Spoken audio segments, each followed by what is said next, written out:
এই পিচ্চি সে বলতেছে, চাচ্চু আমি তো তোমাকে ভালোবাসতাম আসমানের নিচে জমিনের উপরে আল্লাহ এবং তার রসুলের পরে, শুধু এ কারণে যে তুমি আমার আঙ্গুল ধরে ধরে নবীজির কাছে নিয়ে যেতা। এখন তো দেখতেছি তুমি একটা মুনাফিক, আমি তোমার নামে নবীজির কাছে নালিশ করে দেব, তোমার সাথে আমার সম্পর্ক ছিন্ন। চাচা বলতেছে, যা তুই নালিশ করবে, তোর কথা নবীজি বিশ্বাস করবে না। চাচা বলতেছে, আমি আর তুই তো আর তো কেউ নাই না, সুতরাং তুই গিয়ে বলবি, আমি বলবো আল্লাহর কসম আমি বলি নেই, আর নবীজি তোর কথা বিশ্বাস করবে না, এই আর কি বলছে। ও বলে যে ঠিক আছে, বিশ্বাস করা না করা আল্লাহ এবং তার রসুলের ব্যাপারে আমি গিয়ে বলে দেব। গিয়া নবীজির দরওয়াজার পাল্লা ধরে দাঁড়াই রয়েছে। আরে আমার আল্লাহ, আরে আমার নবীজি, দেখেন তো কেমন দরজার পাল্লা ধরে দাঁড়াই রয়েছে। নবীজি ধ্যানে ছিলেন, ধ্যান ভঙ্গ হয়েছে, তাকাইছেন, তাকাইয়ে দেখেন এই 11 বছরের পিচ্চি দরওয়াজায় দাঁড়ানো।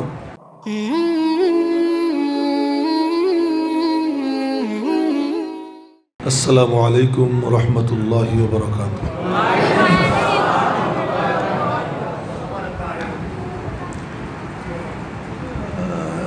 মানে এখনো এই সিস্টেমই রয়েছে যে হুজুর এমন এমন, এ না বললে আর শ্রোতারা বয়ানই শুনবে না। আল্লাহ তাআলা যেন আমাদেরকে এই ফর্মালিটি থেকে বের হয়ে আসবার তৌফিক দান করেন। ভাইও, সাদেগীর সাথে সহজ সরলভাবে কথাবার্তা বলা, সহজ সরলভাবে মাথায় যা আসে বলে ফেলানো, এটা সাহাবা ইকরামের অভ্যাস, নবীজির অভ্যাস। এমনি মৌলানার ঘোষণায় গল্প মাথায় এসে গেল, তাই এক হাদিস শুনাইতেছে, বুখারী শরীফের এক হাদিস। নবীজি এবং সাহাবীরা কত সরল ছিলেন, কত সরল, যে এক মহিলা সাহাবা ইকরামের ভিড়ের মধ্যে নবীজি বসা, এবং এই হাদিস বুখারী শরীফের হাদিস। আর এই হাদিস যখন এখানে আমি বলা শুরু করব, তখন এই মসজিদের মাঝে আর রওজা পাকের মাঝে কোনো বেড়া থাকবে না, কোনো দেয়াল থাকবে না, কোনো পর্দা থাকবে না। রওজা পাক থেকে ডাইরেক্ট এখানে নূরের তাজাল্লি পড়তে আরম্ভ হয়ে যাবে। এই দৃশ্য দেখছেন আমাদের মুরব্বী হযরত শাহ অলিউল্লাহ মুহাদ্দিস দেহলভী রহমতুল্লাহ আলাইহি। উনি রওজা পাকের পাশে বসে মোরাকাবা করতেছিলেন, এটা দেখার জন্য যে পৃথিবীর যেসব জায়গায় হাদিসের চর্চা হয় ওই জায়গাগুলো কেমন। তো ওনার কাশফ হইল, উনি দেখতে পাইলেন যে ওই জায়গার মাঝে আর রওজা পাকের মাঝখানে কোনো পর্দা নাই, ওখানে নূরের তাজাল্লি পড়তেছে। সেই হিসেবে আমাদের বুজুর্গানে দ্বীনের কারামত সত্য। 5টা জিনিস নামতার মতো আমরা মনে রাখবো। লিল্লাহি সুবহানিয়াত, আল্লাহ পাক পবিত্র। অলিল আম্বিয়াই ইসমত, সমস্ত নবীরা সত্তাগতভাবে নিষ্পাপ। অলিস সাহাবাতি আদালত, সমস্ত সাহাবীরা ন্যায়নিষ্ঠ, ন্যায়পরায়ণ, মুখলিস, আল্লাহর জন্য নিবেদিত প্রাণ। অলিল আউলিয়াই কারামত, বুজুর্গানে দ্বীনের কারামত সত্য। এটা আমাদের ঈমান, এটা আমাদের ঈমান। হাজী ইমদাদুল্লাহ মুহাজিরে মক্কি কাঁধে রুমাল নিয়ে বসে রয়েছে। খাদেম এসে বলতেছে, হযরত মেহমানখানায় মেহমান অনেক, রুটি মাত্র 2-3টা, তরকারি সামান্য, কি করি? উনি বললেন, কাউকে বলিস না, কাউকে বলিস না, আমার রুমাল নিয়ে যা, রুটি তরকারি ঢাকবি, নিচ দিয়ে টাইনে বের করবি আর খাওয়াবি, দেখবি না কি হইতেছে। তো রুমাল নিয়ে গেছে, রুটি তরকারি ঢাকছে, নিচ দিয়ে টানে বের করে আর খাওয়ায়। খাওয়াইতে খাওয়াইতে সব মেহমান পেট ভরে খাওয়াইয়া বিদায় কইরা রুমাল উঁচু করে দেখে রুটি তরকারি যেমন ছিল তেমন পড়ে রয়েছে। কারামাতুল আউলিয়াই হকুন, বুজুর্গানে দ্বীনের কারামত সত্য। ওয়ালিল মুমিনিনা নাজাত, এবং মুমিনরা একদিন না একদিন মুক্তি পাবেই পাবে, যার সিনার মধ্যে আছে লা ইলাহা ইল্লাল্লাহ। তো ওই রকম এক বুজুর্গ হযরত শাহ অলিউল্লাহ মুহাদ্দিস দেহলভী, ওনার কাছে কাশফ হয়েছে এটা, যে যেখানে হাদিসে পাকের আলোচনা হয় ওই মজলিসের মধ্যে রওজা পাক থেকে নূরের তাজাল্লি আসে। তো আমি এক হাদিস শুনাইতেছি আপনাদেরকে, এগুলোও খুব দামি, যে পিচ্ছে পিচ্ছেগুলো খুব দামি। এরাও যদি মনোযোগ দিয়ে শোনে কোথার থেকে কোথায় চলে যায়। ছোট ছোট বাচ্চা, আমার নবীজির এক সাহাবী ছিল 5 বছর বয়স। তো সে বলতো যে আকাল তো মজ্জাতান মজ্জাহান নবী সাল্লাল্লাহু আলাইহি ওয়াসাল্লাম ফি ওয়াজহি ওয়া আনা ইবনু 5 সিনিন। আমার মনে আছে নবীজি কুলি করে আমার মুখের মধ্যে মারছেন, তখন আমি 5 বছরের বেটা। ওনার নাম হলো মাহমুদ ইবনে রবি রাদিয়াল্লাহু তাআলা, 5 বছরের সাহাবী। আর এক পিচ্চি আছে নবীজির সাহাবী, 11 বছর বয়স। তো নবীজির বয়ান শুনছে, বয়ান শুনে বাড়ির দিকে রওনা দিছে। রাস্তায় চাচার সঙ্গে দেখা, চাচার নাম জুল্লাস, পিচ্চির নাম হুমায়ের। হুমায়ের তার চাচ্চুরে সালাম দিয়ে বলতেছে, আসসালামু আলাইকা ইয়া আম্মি। রে চাচ্চু সালাম। চাচ্চু বলতেছে, কি খবর? চাচ্চু তুমি গেলা না, আজ নবীজি আখিরাত সম্পর্কে, কিয়ামত সম্পর্কে, জান্নাত জাহান্নাম সম্পর্কে এমন চমকপ্রদ বয়ান করেছেন, আমার কাছে মনে হইতেছে যেন আমি জান্নাত জাহান্নামের দৃশ্য চাইয়ে চাইয়ে দেখতেছি। কয় বছর বয়স? 11 বছর বয়স। ও ভাই, এখন তো মিছিল হয়, মানি না, মানবো না, মানতে পারি না, আল্লাহ রসুলের অবমাননা। একজন গায় আর বাকিরা কয় ঠিক। কিন্তু ইস্ক মিছিল করে হয় না, ইস্ক হয় কেমনে দেখেন। এই পিচ্চি সে বলতেছে, চাচ্চু আমি তো তোমাকে ভালোবাসতাম আসমানের নিচে জমিনের উপরে, আল্লাহ এবং তার রসুলের পরে, শুধু এ কারণে যে তুমি আমার আঙ্গুল ধরে ধরে নবীজির কাছে নিয়ে যেতাম। এখন তো দেখতেছি তুমি একটা মুনাফিক, আমি তোমার নামে নবীজির কাছে নালিশ করে দেব, তোমার সাথে আমার সম্পর্ক ছিন্ন। চাচা বলতেছে, যা তুই নালিশ করবে, তোর কথা নবীজি বিশ্বাস করবে না। চাচা বলতেছে, আমি আর তুই তো আর তো কেউ নাই না, সুতরাং তুই গিয়ে বলবি, আমি বলবো আল্লাহর কসম আমি বলি নেই, আর নবীজি তোর কথা বিশ্বাস করবে না, এই আর কি বলছে। ও বলে যে ঠিক আছে, বিশ্বাস করা না করা আল্লাহ এবং তার রসুলের ব্যাপারে আমি গিয়ে বলে দেব। গিয়া নবীজির দরওয়াজার পাল্লা ধরে দাঁড়াই রয়েছে। আরে আমার আল্লাহ, আরে আমার নবীজি, দেখেন তো কেমন দরজার পাল্লা ধরে দাঁড়াই রয়েছে। নবীজি ধ্যানে ছিলেন, ধ্যান ভঙ্গ হয়েছে, তাকাইছেন, তাকাইয়ে দেখেন এই 11 বছরের পিচ্চি দরওয়াজায় দাঁড়ানো। বললেন, বাবু বাড়ি যাসনি? যাচ্ছিলাম, রাস্তায় এমন ঘটনা ঘটছে, নালিশ করতে আসলাম, এই ঘটনা। নবীজি বললেন, কি ও এমন কথা বলছে? কাহা এর মধ্যে সে হাজির। এই এবং এই কথা বলছো তুমি? আল্লাহর কসম বলিনি। তো ও তো জানে যে আমি আর বাতি যাচ্ছিলাম, আমার তো কেউ ছিল না। নবীজি বললেন, বাবু বাড়ি যা, থাক, ছোট মানুষ, তুই হয়তো বুঝিস নেই ও কি বলছে না বলছে। ও কয়, কি আমি মিথ্যা কথা বলছি নি? পিচ্চি বলতেছে, আমি কি মিথ্যা কথা বলছি? আমি তো সত্য কথা বলছি। আমি আল্লাহ এবং তার রসুলের মহব্বতে সত্য কথা বলবো, আমি হব মিথ্যাবাদী আর ও হবে সত্যবাদী। মনে মনে কয়, আপনি তো হাইকোর্ট, আমার একটা সুপ্রিম কোর্ট আছে, আমি সুপ্রিম কোর্টে নালিশ করবো। ওই ওখানে দাঁড়াইয়া, নবীজির দরওয়াজায় দাঁড়াইয়া 2 হাত উঠিয়া ডাক দিছে, আল্লাহ, সুবহানাল্লাহ, সুবহানাল্লাহ, বলেন না সুবহানাল্লাহ। আল্লাহুম্মা ইন কুনতু সাদিকান ফাসাদদিকনি। আল্লাহ, আমি যদি সত্যবাদী হয়ে থাকি, তুমি আমার সত্যবাদিতার প্রমাণ আসমান থেকে নাজিল করে দাও। 2 হাত উঠেই আল্লাহরে ডাক দিছে। নবীজি বসে আছে, হঠাৎ করে উপস্থিত জনতা দেখতেছে যে নবীজির চেহারায় বিন্দু বিন্দু ঘাম, কপালে বিন্দু বিন্দু ঘাম, মাথা নোয়াইয়া নিছেন। একটু পরে মাথা তুললেন, ও দোয়া করে যাইতেছে, ও দোয়া করেই যাইতেছে। একটু পরে মাথা তুললেন, বিন্দু বিন্দু ঘাম মুছলেন, মুস্কি হাসি দিলেন, হাসি দিয়ে ডাক দিলেন, বাবু এদিকে আয়। কান ধরছেন, পিচ্চির কান ধরছেন, কান ধরে বললেন, তোর কান সত্য শুনেছে, আর সে আজিমের মালিক তোর পক্ষে সাক্ষী দিয়ে দিছে। এই জন্য বলছি যে পিচ্চি পিচ্চি যেগুলো, এগুলো মনোযোগ দিয়ে শুনুক, শুনলে ওদেরও কি হবে, লাভ হবে। এদিক ওদিক তাকাবা না, ঠিক আছে? তোমাদের পক্ষে কথা কইছি, বুঝছো? হ্যাঁ, আচ্ছা। তো বলতেছিলাম যে কতটা সরল সহজ ছিলেন নবীজি এবং সাহাবীরা। আমরা শুধু তাকাল্লুপ করি, মনে কিছু নেবেন না, খালি আয়রন করি, কায়দা কুয়দা করে কথা বলি, অমুকরে ফুলেই, অমুকরে উপরে উঠেই, এরকম যে এটারে বলে আরবিতে তাকাল্লুপ, বানাও সিঙ্গার বলে উর্দুতে, আর আমাদের বাংলায় বলে আড়ম্বর। আড়ম্বর বলে অনাড়ম্বর, সাদা সিধা, এটা সাহাবা একরাম এবং নবীজির বৈশিষ্ট্য। তো নবীজি বসে আছেন, সাহাবা একরামের ভিড়ের মধ্যে দেখেন কেমন সাদার সাদা। এক মহিলা আসছে, এসে বলতেছে, ইয়া রাসূলুল্লাহ, ইন্নী ওয়াহাবতু নাফসি লাকা, আমি আপনার সাথে বিয়ে বসতে চাই। পারবে? বর্তমানে কোনো বড় হুজুর বসে আছেন, মানুষের সামনে বয়ান করতেছেন, আর সেখানে এসে কোনো মহিলা বলবে, হুজুর আমি আপনার সঙ্গে বিয়ে বসতে চাই? কল্পনা করতে পারেন আপনারা? নবীজিরা এসে বলতেছে, ইয়া রাসূলুল্লাহ, ইন্নী ওয়াহাবতু নাফসি লাকা, আমি আপনার কাছে নিজের হেবা করে দিলাম, আপনার কাছে বিয়ে বসতে চাই। নবীজি বললেন লা রাবালি ফিন্নিসা, বর্তমানে আমার বিয়ের দরকার নেই।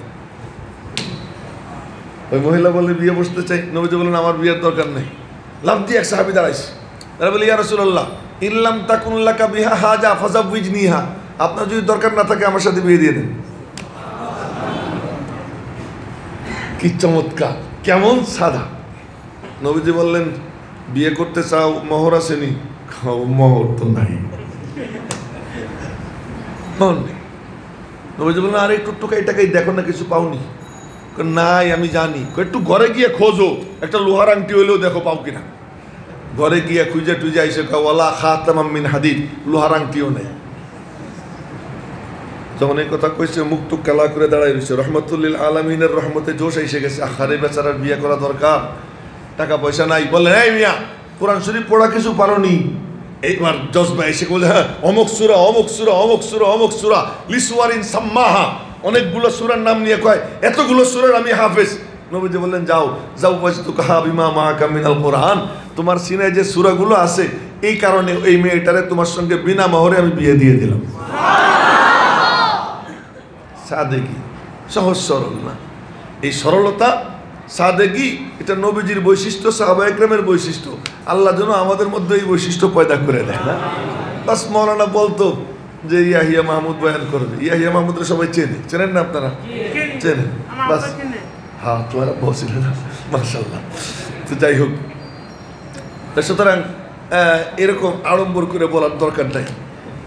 যাই হোক, তো আল্লাহ পাকের মেহেরবানি, আল্লাহ তাআলা আপনাদেরকে পৃথিবীর সর্বশ্রেষ্ঠ জায়গা মসজিদের মধ্যে বসবার তৌফিক দিয়েছেন, এজন্য আল্লাহ পাকের শুকর আদায় করি আলহামদুলিল্লাহ। উন্নত মানসিকতা নিয়ে বসবার তৌফিক দিয়েছেন, যে কিছু হেদায়েতের নূর চাই, আল্লাহ পাক যেন সিনার মধ্যে হেদায়েত দিয়ে দেয়। হেদায়েত কেমনে আসে? গল্প করতেছি, গল্প মনোযোগ দিয়েছি। হেদায়েত কেমনে আসে? আল্লাহ পাক ইচ্ছা করলে কাউরে একটা থাপ্পড় খাওয়াইয়া হেদায়েত দিয়ে দেয়। আল্লাহ পাক ইচ্ছা করলে কেউ একটু আছাড় খেয়ে পড়ে যায়, তারা হেদায়েত দিয়ে দেয়। আল্লাহ পাক ইচ্ছা করলে কারো কানে একটা মাত্র কোরআন শরীফের আয়াত গেছে, মনোযোগ দিয়ে শুনছে, ওই এক আয়াত শোনার বরকতে আল্লাহ পাক তাকে হেদায়েত দিয়ে দেয়। হেদায়েত দেনেওয়ালা কে? আল্লাহ। আছাড় ফাছাড় খেয়েও হেদায়েত আসে না। এর এক আজীব ঘটনা মনে পড়ে গেল। এক সাহাবী তার বিবিরে খুব মহব্বত করতেন। একদিন বলতেছেন তোমারে আমি খুব ভালোবাসি, তোমার জন্য আমি সব কিছু করতে পারি।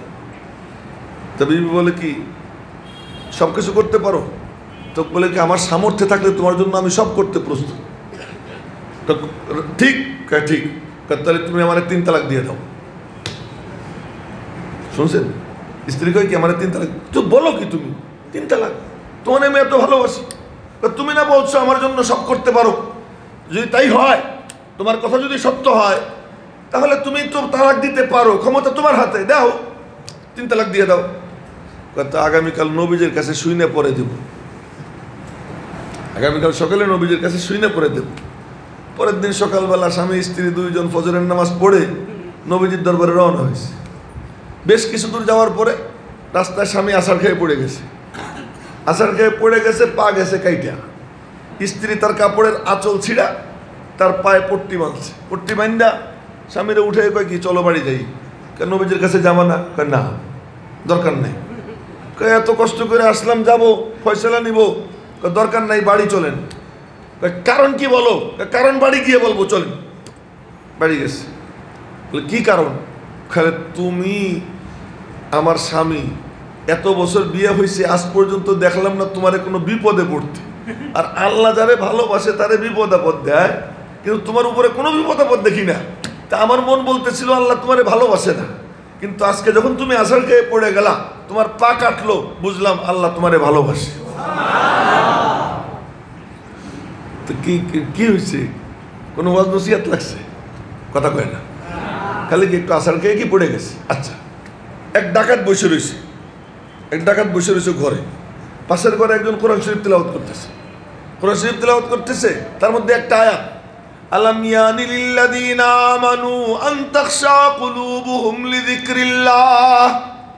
বলেন না একটু আল্লাহু আকবার। আয়াতের তরজমা হলো, মুমিনদের কি সময় হয়নি যে আল্লাহর ভয়ে তাদের অন্তর বিগলিত হবে, ভীত সন্ত্রস্ত হবে? সময় কি হয়নি? ওই ডাকাতটার রুমে বসা, আয়াত তার কানে গেছে, চিৎকার দিয়ে উঠছে, আল্লাহ আমার সময় হয়ে গেছে, আল্লাহ আমার সময় হয়ে গেছে বলে ঘর থেকে দৌড় দিছে, বের হয়েছে। আল্লাহ পাক তাকে জামানার সমস্ত আউলিয়াদের মানে সেরা, সমস্ত অলিদের সর্দার আল্লাহ বানাই দিছে তাকে। কত ঘন্টার বয়ান লাগছে? হ্যাঁ, এক আয়াত শুধু কি শুনছি। তা আমরা তো চাই কি হেদায়েত, তাই না? চাই তো কি হেদায়েত। ভাই কথা খুব মনোযোগ দিয়ে শুনেন। দেখেন, গাড়ি চলে রাস্তায় উঠলে, রাস্তায় না উঠলে গাড়ি চলে না। হেদায়েত আমরা পাইতে চাই, হেদায়েত পাওয়ার যে পথ, সেই পথে উঠতে হয়। দিনই আলোচনা শুনি, শোনার যে রাস্তা, যে তরিকা, সেই তরিকায় শুনতে হয়। সুন্নত है मेरे पेश नजर कल्बों में अल्लाह, सुन्नत है मेरे पेश नजर कल्बों में अल्लाह, रोजा मेरी आंखों में है काबा मेरे दिल में। আল্লাহকে দেখানো যায় না, নবীজিকে লুকানো যায় না। আল্লাহ থাকেন ভিতরে, নবীজি থাকেন বাহিরে। আল্লাহ থাকেন লুকাইয়া, নবীজি থাকেন ভাইসা। আল্লাহ থাকেন কলবে, নবীজি থাকেন বদনে। কন্যা সুবহানাল্লাহ। এবার একটু চমৎকার হয়েছে না? চমৎকার হয়েছে। এই সুবহানাল্লাহর আওয়াজ যতদূর গেছে, এখন না, যতদূর গেছে অতদূর পর্যন্ত যত মখলুক আছে, গাছপালা, তরুলতা, গাছপালা এখানে কমই আছে, গাছপালা নাই, কিন্তু ধূলিকণা তো আছে, পাকপাখালি আছে, জীবজন্তু আছে, কীটপতঙ্গ আছে, জিন ফেরেশতা আছে। এই কুল মখলুক যা এই আওয়াজের এরিয়ার মধ্যে আছে, ওরা আপনাদের সুরে সুর মিলেছে, তালে তাল মিলেছে। ওদের যে সব, এই সবগুলো কোথায় যাবে বলবো? হ্যাঁ, কোথায় যাবে? শোনার পরে খুশি হইয়া পরে আলহামদুলিল্লাহ বললেন, এখন না, আগে শুনেন। এই সবগুলো কোথায় যাবে?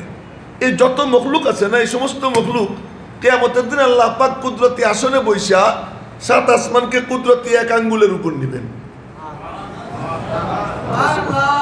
এরা সব আগামীকাল নাস্তা খেয়ে সুবহানাল্লাহ বলবে। 7 আসমানকে কুদরতি এক আঙ্গুলের উপর রাখবেন আল্লাহ তাআলা। 7 জমিনকে কুদরতি এক আঙ্গুলের উপর রাখবেন। সমস্ত পাহাড়গুলো কুদরতি এক আঙ্গুলে থাকবে। সমস্ত গাছপালা, তরুলতা কুদরতি আর এক আঙ্গুলে থাকবে। বাকি সমস্ত জিনিস আর এক কুদরতি আঙ্গুলে থাকবে। সুম্মা ইয়াহুজ্জুহুন্না, এরকম আল্লাহ পাক নাচাবেন। ওরে আল্লাহ, কত বড় আল্লাহ! আল্লাহু আকবার, কত বড় আল্লাহ! এইসব এরকম নাচাবে। নাচাইতে গিয়ে আমরা তো নাচাইতে গেলে একটু ভাল লাগে, আল্লাহর কাছে কোনো ভালো লাগবে না। নাচাই নাচাই বলবেন, আনাল মালিক, আমি বাদশাহ। আইনা মুলুকুল আরদ, কোথায় জমিনের বাদশারা? এরপর কি করবেন?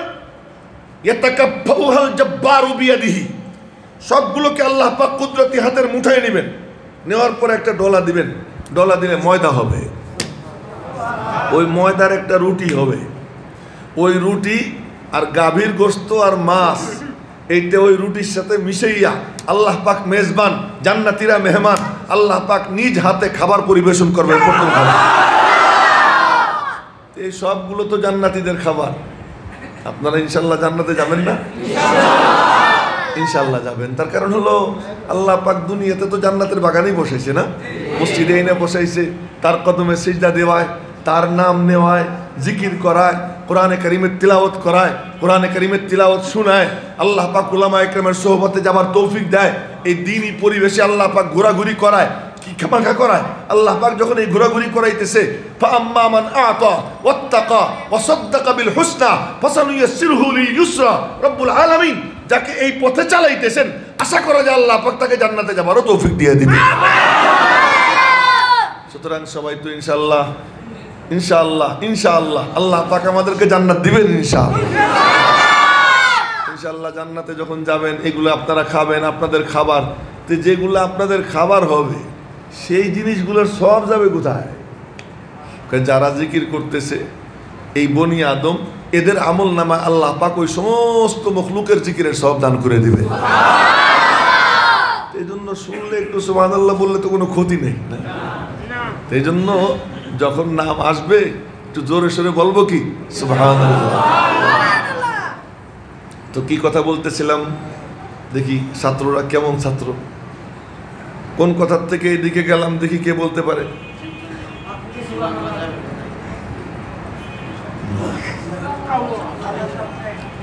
হ্যাঁ, আল্লাহ পাক কত বড়, কত বড়। তো আমার যেটা বলার মাকসাদ ছিল কি, যে হেদায়েত আসে কি দিয়া, আল্লাহ পাক দেনেওয়ালা। যদি দিলের কান দিয়ে ও ও যে কথা বলতে চাইতেছিলাম এটা সবাই আবার ভুলেই দিছে, এখন আমার মনে পড়ছে না, যে আল্লাহ থাকেন লুকাইয়া, নবীজি থাকেন কি ভাইসা। আল্লাহ থাকেন ভিতরে, নবীজি থাকেন উপরে। আল্লাহ থাকেন কলবে, নবীজি থাকেন বদনে। কেউ যদি নবীজিকে বদনে নিয়ে আসে, আল্লাহ পাক তার কলবে এসে হাজির হয়ে যায়। এই জন্য আল্লাহরে কে কে কলবে চান একটু হাত উঁচু করে দেখান তো। চান তো আল্লাহরে কলবে? নামান হাত নামান। তাই যদি হয় তো নবীজিকে বদনে আনেন। নবীজিকে বদনে কেমনে আনে? তোমার মুখের দিকে তাকাও, এই মুখটা যদি দাড়িওয়ালা হয়ে যায় তো তোমার মুখের মধ্যে নবীজি এসে যায়। মাথায় যদি টুপি এসে যায়, নবীজি তোমার মাথায় এসে যান। তুমি যদি নবীজির মতো ওইরকম পাঞ্জাবি গায়ে দাও, আল্লাহ পাকের পক্ষ থেকে নবীজির এই সুন্নত তোমার বডিতে আনো, তো আল্লাহ পাক তোমার ভিতরে আসবেন। তুমি টাকরুর উপরে কাপড় পরো, তো ওই কাপড় পরার পরে তোমার মধ্যে নবীজিকে দেখা যাবে, তো দেখা যাবে আল্লাহ পাক তোমার ভিতরে চলে আসবে। তুমি খাইতে বসছো, দস্তরখান বিছাও, তো নবীজি তোমার খাবারের ওখানে উপরে এসে গেছেন, আল্লাহ পাক তোমার ভিতরে এসে যাবেন। মেরে মোহতারাম ভাইও, তোমার বিবিকে তুমি পর্দার মধ্যে নাও, তো আল্লাহ পাকের পক্ষ থেকে তোমার বিবির যখন পর্দার মধ্যে আল্লাহ দেখবেন, তো তোমার কাছে আল্লাহ এসে হাজির হয়ে যাবেন। তোমার কন্যাকে যখন পর্দার মধ্যে ঢুকাবা, আল্লাহ পাক তোমার কাছে এসে যাবেন। তোমার ঘরে যখন কোরআনে কারীমের তেলাওয়াত হবে, নবীজির ঘরে কোরআনে কারীমের তেলাওয়াত হইতো, তো আল্লাহ পাক রব্বুল আলামিন তোমার কলবে এসে হাজির হয়ে যাবেন। আল্লাহকে আনতে চাও, আল্লাহকে আনতে চাও তো নবীজিকে নিয়ে আসো। মানে কি সহজ না, কি সহজ যে নবীজিকে আনো উপরে, তো আল্লাহ এসে যাবেন কোথায়? ভিতরে। এই জন্য আমি মোহাম্মদী এই মিছিল করে কোনো লাভ নাই।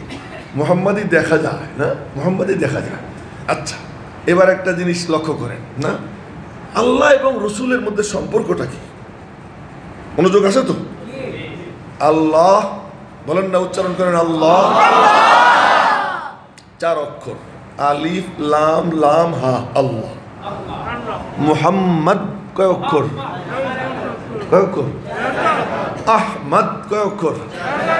আচ্ছা, আসমানে আহমদ, জমিনে মুহাম্মদ না, আসমানে আহমদ, জমিনে আল্লাহর নামে 4 অক্ষর, নবীজির নামেও 4 অক্ষর। আল্লাহর 4 অক্ষরে কোনো নুক্তা আছে?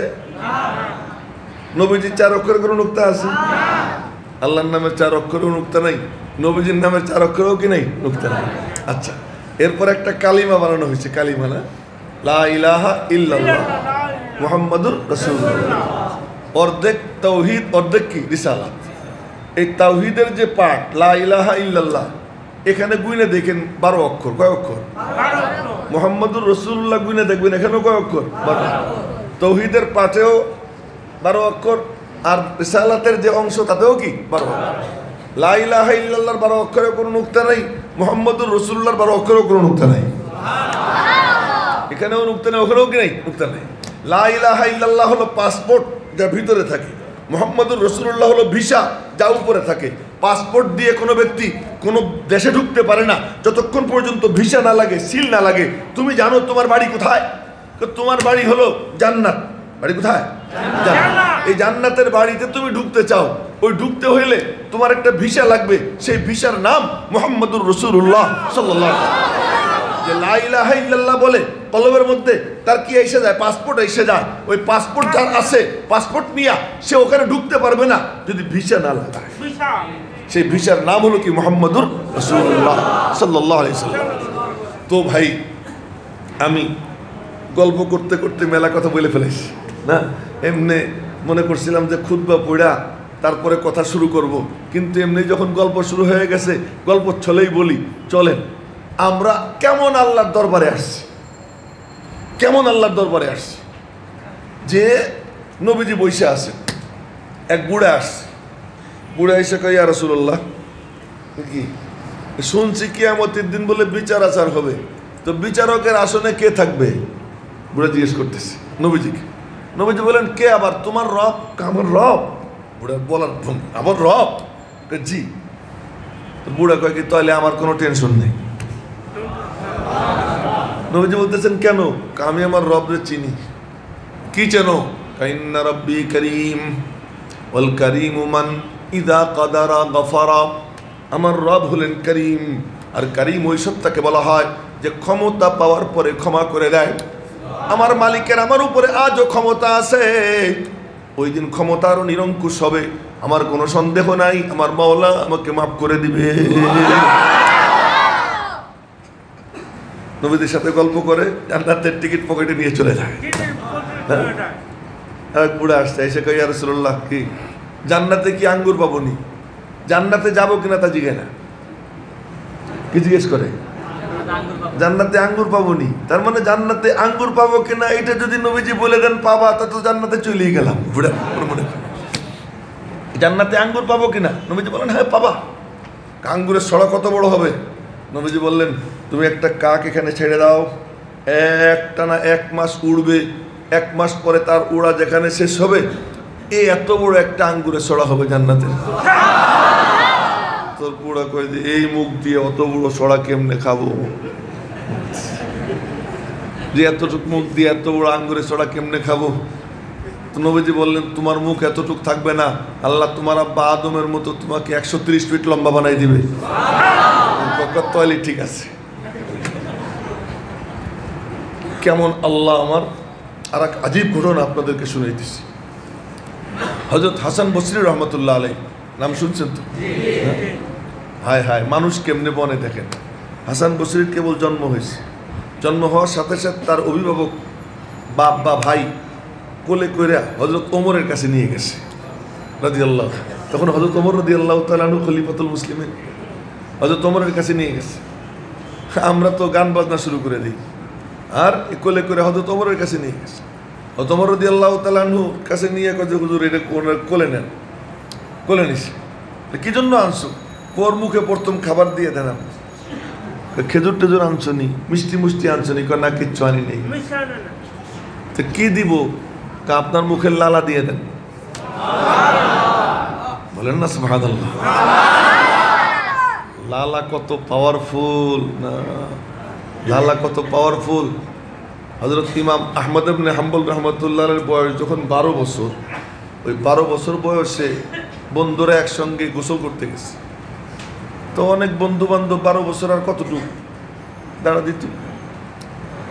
তোর বয়স কত? 12, 11, 12, 11, 12 এমনই তো বয়, এই এতটুকু পোলা। তো 11-12 বছর বয়স। আর ওই জামানায় আমি যখন ঢাকায় মাদ্রাসায় পড়তাম, আমার বয়স 9, 10, 11, 12, এই টাইমে বাড়ি গিয়ে দেখতাম আমার বয়সী যা সব ল্যাংটা হয়ে গোসল করে গ্রামে দেখতাম। এখন তো মাশাআল্লাহ পড়াশোনা করতেছে ছেলেপেলেরা, ছোট্ট ছোট্ট বাচ্চা কাচ্চারা অনেক সভ্য হয়ে গেছে। কিন্তু আগে কিন্তু এটা নর্মাল ব্যাপার ছিল। এই 15-16 বছর বয়সে হাফ প্যান্ট পরতো, কেমন ছিল। হ্যাঁ, তো ইমাম আহমদ ইবনে হাম্বল বন্ধুদের সাথে গোসল করতে গেছে, সব ল্যাংটা। আহমদ তুইও লুঙ্গি খোল। কয় না, আমি খুলবো না, আমি খুলবো না। কারে খোল, আমরাই তো। ইমাম আহমদ ইবনে হাম্বল বললেন, 12 বছরের শিশু বললেন, না আমরা না, আর একজন আছে। কে আছে? আমার আল্লাহ আছে আমার পাশে। ও যুবকরা শুইনো কান খুইলা। হায়া, লজ্জা একটা মানুষকে কোথায় নিয়ে যায়। কয় যে আমার আল্লাহ দেখবে। তো পিচ্ছি পিচ্ছি ওরা এগুলোকে দূর থো খোল। খবরদার, আমার লুঙ্গি কেউ ধরলে তার আমি 12টা বাজাই দেব। খুব মুডে এসে গেছে। তখন আর কেউ তার লুঙ্গি টানাটানি করে নাই, সবাই ল্যাংটা হয়ে গোসল করছে, উনি লুঙ্গি পরে গোসল করছেন। রাত্রে ঘুমাইছেন, স্বপ্নে দেখেন আবু বকর ওমর রাদিয়াল্লাহু আনহুমা দুইজন ওনার বাড়িতে এসে হাজির। এসে ডাক দিতেছে, আহমদ, আহমদ। জি হযরত। ওই যে মুহাম্মদুর রাসূলুল্লাহ তোমারে ডাকতেছেন সাল্লাল্লাহু আলাইহি সাল্লাম। ওই যে লজ্জা করছে আল্লাহরে, না আল্লাহ থেকে হায়া করছে যে আমার আল্লাহ আমাকে দেখবে, আমি কাপড় খুলবো না। আল্লাহ এই হায়ার বরকতে ইমাম আহমদরে কোথায় নিয়ে যায়? আবু বকর ওমর দুইজন বলতেছেন ওই যে নবীজি তোমারে ডাকতেছে। ইমাম আহমদ বলেন যখন আমি প্যারে হাবিবের চেহারা দেখছি, দুই মুরব্বীরে দুই দিকে ধাক্কা দিয়া আমি দিছি দৌড় দিয়ে নবীজির কাছে গেছি। আর নবীজি আমার বুকের মধ্যে নিয়া আদর কইরা নিজের মুখের লালা আমার মুখের মধ্যে দিয়ে দিছেন, দিয়ে বললেন আহমদ আজ থেকে তুই আমার রুহানি সন্তান। এরপরে ঘুম ভেঙে গেছে। ইমাম আহমদ ফজরের নামাজ পড়ে সকালবেলা মাদ্রাসায় পড়তে গেছেন, হাদিস পড়তেন, ওই বয়সে হাদিস পড়তেন। তো উস্তাদ হাদিস পড়ে তো ব্যাখ্যা করে, উস্তাদ হাদিস পড়ে ব্যাখ্যা শুরু করছেন। ওই পিচ্চি বলতেছে উস্তাদজি ব্যাখ্যাটা এরকম না করে এরকম করলে ভালো হইতো না। উস্তাদ কই কি রে আহমদের হইলটা কি? পিচ্চি সে মুহাদ্দিসরে হাদিসের ব্যাখ্যা শিখাইতেছে। আর এক হাদিস বলছেন, আবার বলতেছে উস্তাদজি ব্যাখ্যাটা মনে হয় এরকম হবে। 3-4 হাদিস হওয়ার পরে উস্তাদ ক্লাস শেষ করে একান্তে খাস কামরায় গিয়ে ডাক দিছে, বাবা এদিকে আয়, তোর কি হয়েছে আমাকে বল। উস্তাদজি আজ রাত্রে পিয়ারে হাবিবকে খাবে দেখছি, স্বপ্নে দেখছি। তিনি তার মুখের লালা মোবারক আমার মুখের মধ্যে দিয়ে দিছেন। উস্তাদ বললেন ওই লালার বরকতে আল্লাহ পাক তোর সিনা এলেমের নূর দিয়ে ভরে দিছে। আমরা তো আহলুল্লাহ আল্লাহওয়ালাদের সোহবতে যাই না, না তাদের কাছে যাই না। ওই হাসান বসরি তাকে ওই ছোটবেলা তখনও নাম হয় নাই, নাম পরে বলতেছি, হযরত ওমরের কোলে দিছে, হযরত আপনার মুখের লালা দিয়ে দেন, এটাই ওর প্রথম খাবার। হযরত ওমর রাদিয়াল্লাহু আনহু নিজের মুখের লালা, ও সুবহানাল্লাহ, হযরত ওমরের মুখের লালা ওই বাচ্চার মুখে দিয়ে দিলেন, এই প্রথম খাবার। নাম রাখছো নি? নাম রাখলে কি আপনার কাছে আনতাম নি? নাম কি? নামটাও আপনি রেখে দেন। তখন বাচ্চার দিকে তাকাইলেন, তাকাইয়ে বললেন বাহ বড় খুব ফুটফুটে সুন্দর রে, ওর নামটা হাসান রেখে দাও। হাসান মানে সুন্দর, হাসান মানে কি সুন্দর।